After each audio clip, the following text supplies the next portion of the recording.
سلام به همه دوستان، امیدوارم خوب و سلامت باشید. این اولین ویدئو از سری ویدئوهای آشنایی با ترانسفورمرها هست و من مدت ها بود دنبال این فرصت بودم که بتونم یک سری ویدئو راجع به ترانسفورمرها که مدل های موفق یادگیری ماشین هستن که توی دهه اخیر توسعه پیدا کردند صحبت بکنم. به طور عملی و با کدنویسی میخوایم این رو پیش ببریم و این ویدئوی اول این موضوع هست که امروز که 5 دسامبر 2023 هست من دارم ضبط میکنم و سعی میکنم این رو به صورت منظم پیش ببرم و انشالله بتونیم در واقع این موضوع رو کامل پوشش بدیم. خب توی این ویدئو من راجع به این کورس صحبت میکنم، اینکه اصلا این ترانسفورمرها چی هستن، چه اهمیتی دارند و توی این کورس ما دنبال چی هستیم و از ویدئوی بعدی وارد مباحث تکنیکال و فنی تر میشیم و کار رو پیش میبریم. خب برای اینکه بحث رو شروع بکنم من اول یه مقدمه خیلی کوتاهی بگم. ما توی در واقع سال 2010-2011 یک سری اتفاقاتی توی هوش مصنوعی افتاد، یک سری دستاوردهایی به دست اومد که اصطلاحاً انقلاب دیپ لرنینگ رو استارت زد و ما در واقع توی این 12-13 سال گذشته دستاوردهای خیلی زیادی توی دیپ لرنینگ رو شاهد بودیم و هوش مصنوعی تونسته خیلی قله هایی رو فتح بکنه. ولی عمدتاً مدل هایی که تونستن به این موفقیت دست پیدا کنن مدل هایی بودن که در واقع دهه های قبلش توسعه پیدا کرده بودن.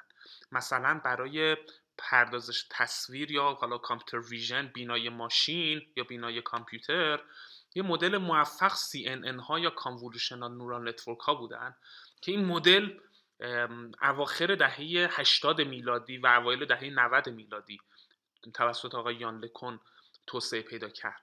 ولی خب توی 2011 مثلا توی الکس نت نشون دادن که این میتونه خیلی موفق باشه و توی تشخیص تصاویر مثلا خیلی خوب عمل کنه و ولی مدل و بیس مدل قبلا توسعه پیدا کرده بود. حالا توی این دهه بعد از 2010 یه سری تریک های نرم افزاری، استفاده از جی پی یو و داده های زیاد، تکنیک های کار با داده و اینها اومد، ولی خب بیس و کور این سخت در واقع معماری قبلا توسعه پیدا کرده بود.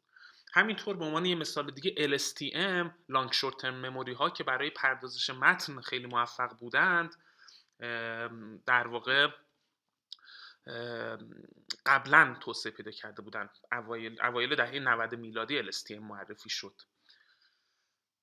ولی یک معماری بود که بعد از 2010 توسعه پیدا کرد و به شدت موفق بود و اون هم ترانسفورمر بود.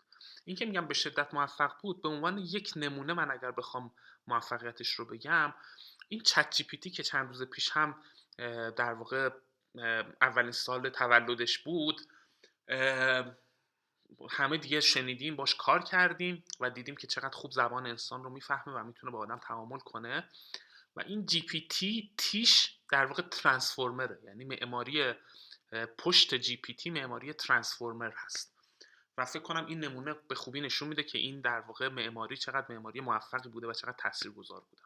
خب من یک نگاهی به مقاله ترانسفورمر اگر بندازم، اگر شما توی سایت scholar.google.com برید، مقاله ترانسفورمر مقاله attention is all you need هست که من توی ویدئوی بعدی توضیح میدم که attention چی هست و چرا میگن ترانسفورمر معماری attention is all you need هست، یعنی چرا، تو این پیپر چی گفته. حالا البته خیلی دیتیل تئوریک نمیخوایم بریم توی این کورس، ولی یک نگاه از بالای خواهیم کرد به این موضوع. ولی فقط به مقالش اگر نگاه بکنیم attention is all you need میبینیم که این مقاله سال 2017 پابلیش شده، یعنی 6-7 سال پیش. جایی که پابلیش شده در واقع کنفرانس نوریپس هست.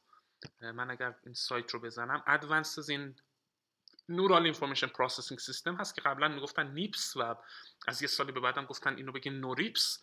کنفرانس نوریپس معروف ترین کنفرانس در واقع دیپ لرنینگ و ماشین لرنینگ و اینها در واقع هست و این مقاله اگر من مقالش رو هم باز بکنم، تیم گوگل در واقع این مقاله رو پابلیش کرد که در واقع اگر ببینیم افیلیشن این افراد رو گوگل برین اکثرا هستن یا گوگل ریسرچ هستن و در واقع این مقاله کردیتش و اعتبارش برای گوگل هست. هرچند خب اینا بعداً شرکت‌های رقیب گوگل استفاده کردن مثل اوپن ای آی و تونستن جی پی تی رو باش دیولپ کنن، ولی به هر حال خود معماری ترانسفورمر یه کاری هست که از گوگل برین و گوگل ریسرچ در واقع اومده.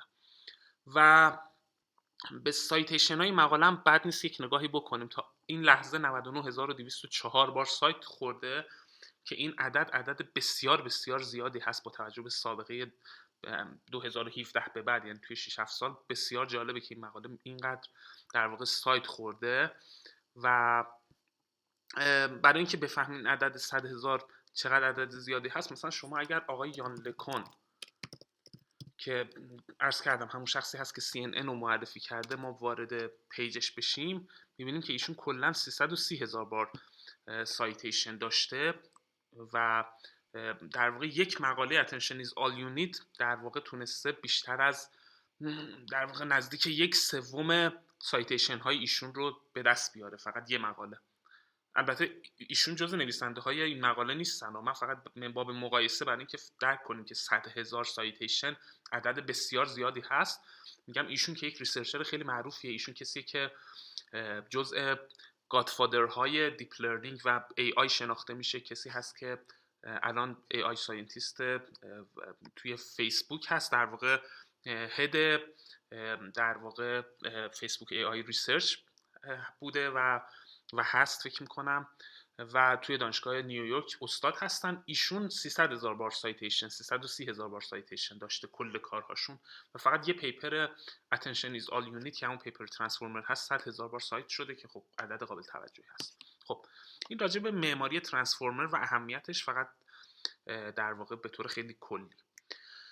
خب حالا حالا ما میخوایم چیکار کنیم توی این کورس؟ ما میخوایم برای اینکه استپ بعدی رو بردارم و توضیح بدم که تو این کورس ما دنبال چی هستیم، لازمه که شما با شرکت هاگینگ فیس هم آشنا بشید. شرکت هاگینگ فیس شرکتی هست که سال 2016 فاند شد و پایه‌گذاری شد. اگر من صفحه ویکی‌پدیاش رو هم باز بکنم، این شرکت در واقع اول در واقع با هدف چتبات های توسعه چتبات و اینها کارش رو شروع کرد، ولی خیلی سریع پیوت کرد و اومد سمت همین معماری ترانسفورمر و معروف ترین کاری هم که کرده این کتابخونه ترانسفورمر هست که ایشون در واقع این شرکت توسعه پیدا کرده. شرکتی هست که الان ارزشش خیلی زیاده و 4.5 میلیارد دلار ارزش این شرکت هست. شرکت بسیار تاثیرگذاری بوده و مهمترین کارش این هست که اومد یک کتابخونه‌ای برای ترانسفورمرها داد با این هدف که این معماری رو در دسترس کنه، یعنی معماری ترانسفورمر راحت باشه و ما بتونیم یوزرها بتونن خیلی راحت توی پایتون کد بنویسن و از این معماری استفاده کنن. ما توی این کورس با همین معماری ترانسفورمر، یعنی در واقع با این کتابخونه ترانسفورمر هاگینگ فیس آشنا میشیم و کار میکنیم و کد مینویسیم. و اگر من یک سر به وبسایت این شرکت هم هاگینگ فیس هم بزنم، huggingface.co اگر شما وارد بشید /models، این در واقع میبینیم که یک هابی درست کرده که تا الان 423,614 مدل داخل این هابش در واقع قرار داده و من شنیدم که میگن که هاگینگ فیس انگار گیت هاب NLP، یعنی شما و فقط هم NLP نیست، الان خیلی از مدل های ایمیجی هم در واقع شبکه‌های پری ترین شده رو اینجا کدش رو در واقع معماریش رو قرار میدن و میتونید استفاده کنید. به هر حال ما توی این کورس با این مدل ها کار میکنیم با یه تعدادیش که ببینیم که چجوری من میتونم از این مدل هایی که ملت آموزش دادند استفاده بکنم توی کد خودم و ازشون بتونم بهره ببرم. و خب این در واقع کلیات کاری که ما میخوایم انجام بدیم. پس ما میخوایم روی معماری ترانسفورمر به عنوان یک معماری اخیر که بسیار مورد توجه بوده، بسیار تاثیرگذار بوده کار کنیم. با کتابخونه ترانسفورمر هاگینگ فیس هم میخوایم کار کنیم. اگر من به گیت هاب ترانسفورمرز هم سر بزنم، ترانسفورمرز مدل گیت هاب. این در واقع بله همینه.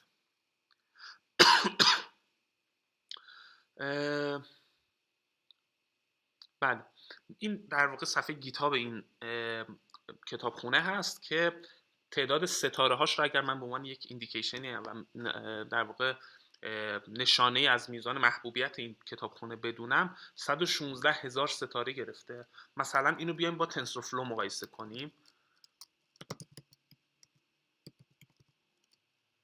تنسورفلو گیتابش رو اگر ببینیم که خب تنسورفلو کتابخونه دیپ لرنینگ گوگل هست که باش کار میکنه و اوپن سورس هم کرده و قدیمی هم هست، نسبتاً قدیمی تر از ترانسفورمر. و ما میبینیم که این در واقع تعداد ستاره های این کتابخونه 179,000 هست، یعنی تقریبا تو همون اوردر، حالا اون 110,000 اون 170,000 و این در واقع نشون میده که این کتابخونه ترانسفورمر هاگین فیس چقدر در واقع کتابخونه معروفی هست. و خدمت شما عرض کنم که این در واقع کتابخونه که ما میخوایم باش کار بکنیم. و حالا اینجا هم یه جمله گفته بعد نیست اشاره بکنیم. این در واقع گفتم کتابخونه‌ای که برای پایتونه، بکش میتونه پایتورچ باشه، تنسورفلو باشه، جکس باشه. اون در واقع مستقل از حالا من اسمشو بزنم بک‌اند یا هر چیزی، در واقع اون معماری که پشت هست. یعنی شما در واقع چه پایتورچ کار باشید، چه تنسورفلو کار باشید، چه جکس کار باشید، میتونید از ترانسفورمر استفاده کنید. این انگار یه واسطی هست سطح بالا و در واقع شما میتونید با اون چه پایتورچ، چه تنسورفلو، چه جکس ارتباط بگیرید. حالا این بمونه. و آخرین نکته هم که میخوام بگم توی این ویدیو و بعد این ویدیو رو تموم کنیم و توی ویدیوی بعدی بحث رو شروع بکنیم اینه که خب منبع آموزشمون چی هست و از چه منبعی میخوایم پیش بریم. سال 2022 خود همین آقای توماس وولف که یکی از افراد کلیدی هاگین فیس هست، اگر شما اینجا ببینید یکی از کی پیپل ها آقای توماس وولف هست، ایشون و 2 نفر دیگه اومدن یک کتابی نوشتن به اسم فکر کنم NLP with Transformers، همچین چیزی. حالا بذارید من بنویسم Transformers book، که اینم بنویسم مثلا هاگین فیس، که همین کتاب هست، عکس توتی داره رو جلدش. و این کتاب در واقع حالا یه وبسایتی هم خودشون دارن که تو خود سایت هاگین فیس هست و اینجا در واقع transformersbook.com کتاب خیلی خوبیه. هم من الان خیلی از دوستان که مراجعه میکنن میگن ما میخوایم NLP کار کنیم، حالا همیشه خوبه که بیسیک رو افراد یاد بگیرن، ولی اگه میخواید NLP مدرن کار کنید این کتاب خیلی خوبیه، با بیان خیلی خوب و خیلی علمی و دقیق و کامل نوشته شده. کتاب بسیار مفیدی هست. ما از این کتاب میخوایم استفاده بکنیم که یک ریویژنی هم این کتاب خورده، یعنی یک ورژن 2 هم داره، ولی حالا این ورژن 2022 هست. و از این کتاب استفاده میکنیم و چون خب حالا به دلیل مباحث کپی رایتی که توی یوتیوب هست من نمیتونم از صفحات کتاب عکس بگیرم و شیر بکنم تا جایی که میدونم، ولی خود این افراد اومدن یک در واقع ریپوزیتوری توی گیت هاب درست کردن به اسم NLP with Transformers، github.com/nlp-with-transformers و شما اینجا توی نوتبوکس که وارد بشید برای هر فصل کتاب اومدن و یک در واقع جوپیتر نوتبوکی، فایل جوپیتر نوتبوکی درست کردن که شما میتونید توی کولاب یا کگل یا هر جای دیگه باز کنید و کار کنید. من از همین نوتبوک ها استفاده میکنم. حالا هر کدومش رو توی چند ویدیو سعی میکنیم مفصل توضیح بدیم و سعی میکنیم بیشتر از اون چیزی که توی این نوتبوک ها هست در واقع توضیح بدیم که قابل استفاده تر باشه و جنبه های مختلفش رو با هم پیش میبریم. خب این به عنوان ویدیوی اول فکر میکنم کافی باشه. ما توضیح دادیم که در واقع حوزه بحثمون چی هست. خیلی ممنون میشم اگر این ویدیو رو اگر مفید بوده لایک بکنید و سابسکرایب کنید. یه زنگوله‌ای هم هست که اگر اونو بزنید ویدیوهای بعدی که میاد به شما اطلاع میده و اگر سوالی نکته‌ای هم دارید میتونید زیر این ویدیو کامنت بکنید. اینها باعث میشه که این ویدیو بیشتر دیده بشه و در واقع انگیزه ادامه کار رو فراهم بکنه. بسیار ممنون از اینکه این ویدیو رو تماشا کردید. به امید دیدار شما در ویدیوی بعدی. موفق باشید. خدا نگهدار.